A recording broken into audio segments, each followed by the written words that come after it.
نبی اکرم صلی اللہ علیہ وسلم کے پاس جب صدیق اکبر آئے اور آپ علیہ الصلوۃ والسلام نے ان کو سنایا، صدیق اکبر کے سامنے جب کچھ بیان کرتے تھوڑی سی بات، آپ علیہ السلام بیان کرتے کہ میں براق پر سوار ہوا اور اس کے بعد جو ہے میری سواری آگے بڑھی، بہت تیز رفتاری کے ساتھ چل رہی تھی، صدیق اکبر کہتے صدقت ہے، آپ سچ کہہ رہے ہیں۔ پھر آپ نے بتایا کہ ہم وہاں بیت المقدس پہنچ گئے، سواری کو باندھا، نماز پڑھائی، فوراً کہا صدقت ہے، آپ نے سچ کہا۔ پھر سیڑھی لائی گئی، کہا صدقت ہے، آپ نے سچ کہا۔ ہم پہلے آسمان پر پہنچے، کہا صدقت ہے، سچ کہا۔ وہاں انبیاء سے ملاقات ہوئی، کہا صدقت ہے، سچ کہا۔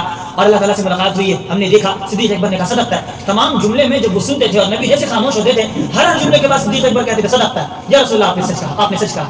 جب ساری باتیں آپ علیہ السلام نے سنا دی تو آخر میں سیدنا صدیق اکبر نے کہا حقاً یا رسول اللہ، میں گواہی دیتا ہوں کہ آپ بالیقین اللہ کے رسول ہیں۔ صدیق اکبر نے کہا، اخیر میں جملہ کہا، شروع میں صدقت صدقت کہتے آئے، اخیر میں جملہ کہا تو آپ علیہ السلام نے ان کو جواباً کہا واشہد انک الصدیق حقاً، اور صدیق میں گواہی دیتا ہوں کہ تم بالیقین صدیق ہو۔ ہم تو گواہی دیتے ہیں نبی اکرم صلی اللہ علیہ وسلم کے بارے میں، لیکن نبی گواہی دے رہے ہیں کہ صدیق میں گواہی دیتا ہوں کہ تم صدیق۔ الحمدللہ رب العالمین۔ دنیا میں نبی اکرم صلی اللہ علیہ وسلم کے علاوہ کسی کو دیدار نہیں ہوا اللہ تعالیٰ کا، صرف آپ علیہ السلام کے ذات ہے۔ عموماً عام طور پر محدثین کے درمیان اگرچہ ذرا اختلاف ہے کہ معراج جو ہے کون سی رات میں ہوئی ہے، کس سن میں اور ہجرت سے پہلے ہے، اختلاف کے باوجود اکثریت جو علماء کی ہے وہ یہ ہے کہ نبی اکرم صلی اللہ علیہ وسلم اللہ تعالیٰ کے دربار میں پہنچے ہیں رجب کے مہینے میں، اور 27 رجب کو علماء کی اکثریت یہی کہتی ہے۔ اللہ تعالیٰ نے نبی اکرم صلی اللہ تعالیٰ علیہ وسلم کو 3000 کے قریب معجزات عطا فرمایا، اور 3000 میں سے اللہ تعالیٰ نے 3 بڑے بڑے معجزات عطا فرمائے۔ ایک جو سب سے بڑا معجزہ ہے قرآن کریم، سب سے بڑا معجزہ قرآن کریم، اتنا بڑا معجزہ کہ آج تک قرآن کریم جیسی کوئی ایک چھوٹی صورت پیش نہیں کر پایا۔ اور عجم کی بات چھوڑیں، جو لوگ عربی داں تھے اس زمانے میں ماہرین تھے، اللہ نے یہ چیلنج دیا کہ 10 صورت لے کے آ جاؤ، اگر 10 صورت بھی نہیں ہو سکتی ہے تو کم سے کم 1 صورت بنا کر پیش کر دو، اور اگر یہ بھی نہیں ہے تو کم سے کم 3 آیت بھی پیش کر کے دکھا دو، لیکن آج تک کوئی بنا نہیں سکا۔ تو قرآن ایک سب سے بڑا معجزہ جو اللہ تعالیٰ نے نبی اکرم صلی اللہ علیہ وسلم کو عطا فرمایا۔ دوسرا معجزہ ہے شق القمر۔ یہ لوگ آئے تھے، یہ سمجھ رہے تھے کہ نبی اکرم صلی اللہ علیہ وسلم پہ بہت سا الزام لگا رکھا تھا، یہ دیوانہ ہے، مجنون ہے، بہت طرح کی باتیں ہیں۔ اس میں سے ایک الزام یہ تھا کہ جادوگر بھی ہے، تو جادو اگر کریں گے تو دنیا کی چیز پر، یہاں کی چیزوں پر ہم پر جادو کر سکتے ہیں، یہاں کے لوگوں پر جادو ہو سکتا ہے، کنکریوں پر جادو ہو سکتا ہے، لیکن چاند تو بہت دور ہے، چاند پہ جادو ہونے کا سوال ہی نہیں ہے کہ اس کا اثر ہو جائے۔ چنانچہ ان لوگوں نے سمجھا کہ نبی اکرم صلی اللہ علیہ وسلم اس پر جادو نہیں کر پائیں گے، اسی لیے مطالبہ کیا کہ اگر آپ چاند کو 2 ٹکڑے کر کے دکھا دیں تو ہم ایمان لے آئیں گے۔ آپ علیہ السلام نے فرمایا صحیح بول رہے ہو، کہا کہ ہاں ٹھیک ہے۔ آپ نے انگلی سے اشارے کیا اور چاند 2 ٹکڑے ہو گیا۔ یہ دوسرا معجزہ اللہ تعالیٰ نے نبی اکرم صلی اللہ علیہ وسلم کو بہت بڑا عطا فرمایا۔ قرآن نے کہا اقتربت الساعۃ وانشق القمر، قیامت قریب آ گئی اور جو ہے وہ چاند 2 ٹکڑے ہو گیا۔ تیسرا معجزہ اللہ تعالیٰ نے نبی اکرم صلی اللہ علیہ وسلم کو معراج کی رات میں عطا فرمایا۔ یہ معجزہ ہے، بہت بڑا معجزہ جو کسی کو ملا نہیں ہے۔ قرآن میں تو صرف اتنا تذکرہ ہے، پاک ہے وہ ذات جو لے گئی اپنے بندے کو رات کے کچھ حصے میں مسجد حرام سے مسجد اقصی تک، الذی بارکنا حولہ، جس کے ارد گرد ہم نے برکت رکھی ہے، لنریہ من آیاتنا، تاکہ ہم اپنی کچھ آیات نبی اکرم صلی اللہ علیہ وسلم کو دکھائیں۔ انہ هو السمیع البصیر، اللہ تعالیٰ سننے والا دیکھنے والا ہے۔ یہ قرآن نے صرف اجمالی طور پر اس طرح کا تذکرہ کیا ہے، لیکن احادیث نبویہ میں معراج کی پوری تفصیل آئی ہے۔ حدیث پاک میں آتا ہے، آپ علیہ السلام فرماتے ہیں کہ میں حضرت ام ہانی رضی اللہ تعالی عنہا کے گھر میں سویا ہوا تھا۔ یہ ام ہانی کون ہے؟ بار بار جب معراج کا واقعہ بیان ہوتا ہوگا مسجدوں میں تو سنتے ہوں گے کہ ام ہانی کے گھر سے گئے۔ ام ہانی کون ہے پتہ ہے؟ ام ہانی حضرت علی رضی اللہ تعالی عنہ کی اپنی بہن تھی، نبی اکرم صلی اللہ علیہ وسلم کی چچا زاد بہن ہے، ابو طالب کی بیٹی۔ آپ علیہ السلام ان کے گھر میں آرام فرما رہے ہیں، سو رہے تھے۔ ایک طرف حمزہ رضی اللہ تعالیٰ عنہ لیٹے ہوئے اور دوسری طرف حضرت عقیل رضی اللہ تعالیٰ عنہ لیٹے ہوئے تھے، چھت پٹی۔ آپ علیہ السلام فرماتے ہیں کہ میں نیم خوابی کی حالت میں تھا۔ الرحیق المختوم کے مصنف نے نیم خوابی لکھا ہے۔ نیم کے معنی آدھا ہوتا ہے اور خوابی کے معنی ہوتا ہے نیم، آدھی نیند، کچرے نیند میں تھا۔ چنانچہ نبی اکرم صلی اللہ علیہ وسلم فرماتے ہیں کہ چھت پھٹی اور اس کے بعد دو فرشتے آئے، جبرائیل السلام، میکائیل السلام، اور مجھے اٹھا کر لے کر گئے، اور پھر چھت جیسی تھی ویسی ہو گئی۔ کہاں لے کر گئے؟ حجیب میں لے کر گئے، وہاں لٹایا، میں پھر وہاں سو گیا، پھر وہاں سے اٹھا کر مجھے لے کر آئے زمزم کے پاس اور میرے سینے کو چاٹ کیا۔ میں نے یہ بات بتائی تھی سورہ الم نشرح لک صدرک کی تفسیر میں کہ نبی اکرم صلی اللہ علیہ وسلم کے سینے مبارک کو 4 مرتبہ کھولا گیا ہے۔ زمزم کے پانی سے آپ علیہ السلام کے سینے کو دھویا گیا اور ایک سونے کا تشت لایا گیا تھا جس میں ایمان اور حکمت بھرا ہوا تھا، اس کو نبی اکرم صلی اللہ علیہ وسلم کے سینے میں ڈال دیا گیا۔ اس کے بعد جو ہے ایک براق لے کر آئے تھے سواری۔ براق کے بارے میں ایک نئی بات جو عام طور پر لوگوں کی کتابوں میں نہیں ملتی ہے، وہ یہ ہے کہ براق بنا ہے برق سے، اور برق کے معنی آتا ہے بجلی، اور بجلی بہت تیز رفتار ہوتی ہے۔ دیکھیں جیسے ہمارے ہاں بجلی ہے، بجلی آفس میں بیٹھ کر بٹن دبایا جاتا ہے اور علاقے میں ایسے ہوتا ہے نا، اور پورے علاقے میں فوراً لائٹ ہر جگہ آ جاتی ہے۔ اس کی رفتاری کا عالم دیکھیں آپ۔ حتیٰ کہ سائنسدانوں کا کہنا یہ ہے کہ ہم نے جو بجلی بنائی ہے اس کی رفتار 1 منٹ میں پوری دنیا کا 500 دفعہ چکر لگا سکتی ہے۔ آپ اندازہ لگائیں یہ کتنی رفتار ہے بجلی۔ تو جس بجلی کو سائنسدانوں نے ایجاد کیا وہ کہتے ہیں اتنی تیز رفتار، تو جس بجلی سے برق سے براق بنا ہے، اللہ تعالیٰ نے براق بنایا ہے، اس کی تیز رفتار یہ کیا عالم ہوگا۔ بہرحال یہ براق سواری ہے۔ نبی اکرم صلی اللہ علیہ وسلم کو سوار کیا، اور ایک طرف جبرائیل علیہ السلام، دوسری طرف حضرت میکائیل السلام، اور فرشتوں کی جماعت بھی تھی۔ ایک روایت میں آتا ہے کہ نبی اکرم صلی اللہ علیہ وسلم نے حضرت جبرائیل علیہ السلام کو اپنے پیچھے بٹھایا، پیچھے بیٹھ جاؤ۔ چنانچہ سواری جو ہے گزری، قافلہ چل رہا ہے۔ جاتے جاتے ایک جگہ پر نبی اکرم صلی اللہ علیہ وسلم سے جبرائیل السلام نے فرمایا کہ یہاں آپ اتریں۔ وہ علاقہ تھا جہاں درخت بہت تھے، اور آپ علیہ السلام سے فرمایا کہ آپ اتر کر نماز پڑھیں۔ نبی اکرم صلی اللہ علیہ وسلم نے 2 رکعت نماز پڑھی۔ فرمایا جانتے ہیں یہ جگہ کون سی ہے؟ جبرائیل السلام نے بتایا یہ جگہ جائے ہجرت ہے آپ کی، آپ یہاں ہجرت کر کے آئیں گے، یعنی یثرب مدینہ طیبہ ہے۔ پھر اس کے بعد قافلہ چل رہا تھا اور ایک مقام پر فرمایا کہ یہاں اتر کے بھی نماز پڑھیں۔ پھر جبرائیل السلام نے فرمایا یہ حضرت شعیب علیہ السلام کا مسکن ہے، یعنی وطن۔ پھر ایک مقام پر فرمایا یہاں بھی اتر کر نماز پڑھیں، اور پھر فرمایا کہ یہ مقام ہے جہاں موسیٰ علیہ السلام اللہ تعالیٰ سے بات کیا کرتے تھے، یعنی کوہ طور کے آس پاس۔ پھر ایک مقام پر فرمایا کہ یہاں بھی اتر کر نماز پڑھیں، یہ وہ مقام ہے جہاں عیسیٰ علیہ السلام پیدا ہوئے تھے، جسے بیت الرحم کہا جاتا ہے۔ یہ 4 مقام ہے۔ اس کے بعد جو ہے آپ علیہ السلام کا قافلہ آگے بڑھا، وہاں راستے میں ایک بڑھیا نظر آئی، جس بڑھیا نے آپ علیہ السلام کی طرف اشارہ کیا، بلایا، تو جبرائیل السلام نے فرمایا کہ آپ کو توجہ نہیں دینی، آپ آگے چلتے رہیں۔ پھر ایک آدمی نظر آیا جس نے آپ کو اپنی طرف بلایا، تو آپ جبرائیل السلام نے فرمایا کہ ان کی طرف بھی توجہ نہیں دینی ہے، اور بڑھتے گئے۔ بعد میں بتایا کہ بڑھیا تھی دنیا کی عمر بس اب اتنی ہی ہے جیسے کہ بوڑھی عورت ہو، اب دنیا سے جانے والی ہے، ویسے دنیا کی عمر باقی رہ گئی ہے۔ اور وہ جو آدمی بلا رہا تھا وہ شیطان تھا۔ ان دونوں کا مقصد تھا آپ کو اپنی طرف راغب کرنا، متوجہ کرنا۔ بہرحال یہ قافلہ آگے بڑھا اور جاتے جاتے پھر بیت المقدس پہنچا ہے۔ بیت المقدس نبی اکرم صلی اللہ علیہ وسلم جب پہنچے ہیں، براق سے نیچے اترے، براق کو باندھا، جس سوراخ سے تمام انبیاء کرام علیہ الصلوۃ والتسلیم باندھا کرتے تھے اسی سوراخ سے باندھ دیا۔ محدثین نے یہاں تک لکھا ہے کہ وہ سوراخ جب بند ہو چکا تھا، جبرائیل علیہ السلام نے اس سوراخ کو دوبارہ جو ہے اس میں چھید کر دیا تاکہ سوراخ ہو جائے، اسے باندھ دیا۔ نبی اکرم صلی اللہ علیہ وسلم اندر تشریف لے گئے اور 2 رکعت نماز تحیۃ المسجد پڑھی اور جبرائیل السلام نے پڑھی۔ اس کے بعد اذان دی گئی، اقامت کہی گئی۔ اب سب لوگ کھڑے ہیں کہ نماز کون پڑھائے۔ جبرائیل علیہ السلام نے نبی اکرم صلی اللہ علیہ وسلم کا دست مبارک پکڑا اور پکڑ کر آپ کو آگے بڑھا دیا۔ نبی اکرم صلی اللہ علیہ وسلم نے تمام انبیاء کرام علیہ الصلوۃ والتسلیم کو نماز پڑھائی، 2 رکعت نماز، نفلی نماز ہوگی، فرض نماز تو نہیں ہے، نماز پڑھائی۔ نماز سے جب فارغ ہوئے تو آپ علیہ السلام سے جبرائیل السلام نے فرمایا جانتے ہیں کہ آپ نے کن لوگوں کو نماز پڑھائی ہے؟ پھر فرمایا کہ یہ انبیاء کرام کی جماعت ہے۔ پھر انبیاء کرام سے مخاطب ہو کر فرمایا کہ جانتے ہیں آپ کو نماز کس نے پڑھائی؟ پھر ان لوگوں کو بتایا یہ محمد رسول اللہ صلی اللہ تعالی علیہ وسلم ہے۔ پھر تھوڑی سی تقریر کی ہے، حضرت ابراہیم علیہ السلام نے، حضرت داؤد علیہ السلام نے، حضرت عیسیٰ علیہ السلام نے، موسیٰ علیہ السلام نے، عیسیٰ علیہ السلام نے، ان لوگوں نے کچھ تقریر کی۔ سب سے آخر میں نبی اکرم صلی اللہ علیہ وسلم نے تقریر فرمائی۔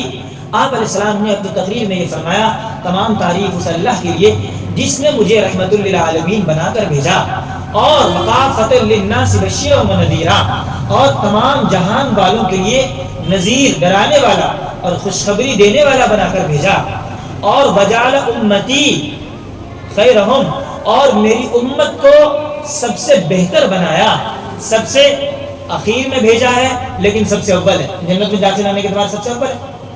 اور کچھ باتیں آپ نے بیان فرمائی۔ جب آقا علیہ السلام نے تقریر فرما دی تو ابراہیم علیہ السلام نے فرمایا بہذا فضلکم محمد صلی اللہ علیہ وسلم کو اللہ تعالیٰ نے انہی خصوصیات کی وجہ سے، انہی فضائل کی وجہ سے تمام نبیوں پر فضیلت بخشی ہے۔ بہرحال یہ پروگرام ہوا، پھر آگے آپ علیہ السلام کو جانا تھا اوپر، اس کے لیے معراج لائی گئی۔ یہ معراج کیا ہے؟ معراج کی عربی زبان میں معنی آتا ہے سیڑھی، ایک سیڑھی تھی، اس کی کیفیت کیا ہے نہیں ہے واللہ عالم بحقیقت الحال، لیکن ایک سیڑھی لائی گئی اور سیڑھی پر نبی اکرم صلی اللہ علیہ وسلم چڑھ کر گئے۔ دونوں بات محدثین نے لکھی ہے، ایک تو یہ کہ براق کو وہیں باندھ کر چلے گئے سیڑھی پر، اور ایک بات یہ بھی ہے محدثین نے لکھی ہے کہ براق پہ سوار بھی تھے اور سیڑھی پہ چڑھتے بھی جاتے تھے۔ بہرحال جو بات بھی ہو، نبی اکرم صلی اللہ علیہ وسلم پھر آسمان دنیا پر پہنچے۔ جبرائیل علیہ السلام ہے، ساتھ ساتھ فرشتوں کی جماعت بھی تھی۔ آسمان پہ جب جا رہے تھے، موطا امام مالک میں ایک روایت ہے کہ کسی کو دیکھا اللہ کے نبی صلی اللہ علیہ وسلم نے کہ چنگاری لیے وہ آ رہا پیچھے پیچھے۔ جبرائیل علیہ السلام سے پوچھا کہ یہ کون ہے؟ کہا کہ یا رسول اللہ یہ شیطان ہے جو آپ کا پیچھا کر رہا ہے۔ میں آپ کو ایسے کلمات بتاتا ہوں، آپ اگر ان کلمات کو پڑھ لیں گے تو یہ جل جائے گا۔ چنانچہ نبی اکرم صلی اللہ علیہ وسلم کو وہ کلمات بتائیں اور آپ علیہ السلام نے ان کلمات کو پڑھا تو وہ جل کر راکھ ہو کے نیچے گر گیا۔ پھر اس کے بعد جب نبی اکرم صلی اللہ علیہ وسلم کا قافلہ اوپر پہنچا پہلے آسمان پر تو دستک دیا گیا۔ جبرائیل علیہ السلام سے پوچھا کون ہو؟ کہا جبرائیل علیہ السلام ہے، کیونکہ دروازہ ہے آسمان پر۔ کون؟ کہ جبرائیل تمہارے ساتھ کون ہے؟ کہا محمد صلی اللہ علیہ وسلم ہے۔ اور ان کو بلایا گیا؟ کہ ہاں ان کو ہی بلایا گیا۔ کہا ٹھیک۔ دروازہ کھلا، کہا مرحبا مرحبا، خوش آمدید خوش آمدید۔ پھر نبی اکرم صلی اللہ علیہ وسلم کی پہلے آسمان پر آدم علیہ السلام سے ملاقات ہوئی۔ آدم علیہ السلام کو دیکھا، آدم علیہ السلام کو دیکھا تو دیکھا کہ دائنی طرف وہ دیکھتے ہیں تو وہ خوش ہوتے ہیں اور بائیں طرف دیکھتے ہیں تو وہ رنجیدہ ہوتے ہیں۔ جبرائیل علیہ السلام سے پوچھا کہ ایسا یہ کیوں کرتے؟ جبرائیل السلام نے فرمایا دائنی طرف ان کو شکل آتی ہے، ان کے اولاد میں وہ لوگ ہیں جو جنتی ہے، اور بائیں طرف ان کی شکل ہے جو جہنم میں جانے والے ہیں، اس لیے ان کو دیکھ کر خوش ہوتے ہیں، ان کو دیکھ کر غم زدہ ہوتے ہیں۔ آخر پیدری شفقت تو لازم ہے، کچھ نہ کچھ باپ کی تو شفقت ہوتی ہے، اسی لیے وہ غم زدہ ہوتے ہیں۔ آدم علیہ السلام کو سلام کیا، بات چیت ہوئی، پھر آگے بڑھے دوسرے آسمان پر، تیسرے آسمان پر، ایسے ہی اور انبیاء کرام سے ملاقات ہوتی رہی اور 7ویں آسمان پر پہنچ گئے۔ 7ویں آسمان سے جب اوپر پہنچے ہیں وہاں ایک مقام ہے جس مقام کو کہا جاتا ہے سدرۃ المنتہا۔ سدرۃ المنتہا پر پہنچ کر جبرائیل علیہ السلام نے جانے سے منع کر دیا، اور اسی کے بارے میں اللہ پاک نے فرمایا انہا جنت الماوا، وہیں پر جنت الماوا بھی ہے سدرۃ المنتہا پر۔ اور وہیں جبرائیل علیہ السلام کو اپنی اصلی شکل میں دیکھا بھی تھا، اور وہیں اللہ تعالیٰ نے بیت المعمور بنا رکھا ہے جہاں فرشتے 70,000 روزانہ طواف کرتے ہیں، اور ایک مرتبہ جن کو موقع ملتا ہے تو اب پھر قیامت تک ان کو موقع نہیں ملتا۔ اب اس سے اندازہ لگائیں فرشتوں کی تعداد کتنی ہوگی، ایک لمبے زمانے سے طواف کرتے آ رہے ہیں اور ایک دن میں 70,000، اندازہ لگائیں ان کی تعداد۔ اسی لیے اللہ پاک نے قرآن میں فرمایا وَمَا يَعْلَمُ جُنُودَ رَبِّكَ إِلَّا هُوَ، اللہ تعالیٰ کی لشکروں کی تعداد کو اللہ کے علاوہ کوئی نہیں جانتا۔ نبی اکرم صلی اللہ علیہ وسلم نے وہی دیکھا حضرت ابراہیم علیہ السلام کو کہ وہ بیت المعمور سے ٹیک لگائے بیٹھے ہوئے ہیں۔ غالباً یہ ان کا اعزاز ہوگا کہ انہوں نے خانہ کعبہ کی بنیاد رکھی تھی، اور اسی خانہ کعبہ کی بنیاد آج تک چلی آ رہی ہے ہم تک، تو غالباً اللہ پاک نے اعزاز کے طور پر ان کو جو فرشتوں کا خانہ کعبہ ہے وہاں بٹھا دیا۔ بہرحال وہ وہاں رہتے ہیں ابراہیم علیہ السلام، وہاں ان سے ملاقات ہوئی۔ اس کے بعد جبرائیل علیہ السلام نے جانے سے منع کر دیا کہ یا رسول اللہ اگر میں یہاں سے ذرا سے بھی آگے کھسک گیا میرے پر جل جائیں گے، اس لیے میں جا نہیں سکتا، منع کر دیا۔ تو آقا علیہ السلام خود آگے بڑھے۔ حدیث پاک میں آتا ہے کہ رف وہاں سے اللہ تعالیٰ کی طرف سے اتارا گیا تھا۔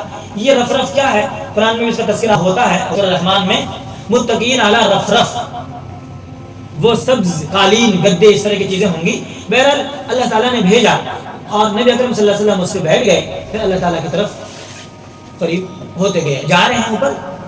وہیں نبی اکرم صلی اللہ علیہ وسلم نے قلم کی چلنے کی آواز سنی، وہی لوح محفوظ جہاں قلم سے لکھنے کی آواز آ رہی تھی، اسے کہا جاتا مقام صریف الاقلام۔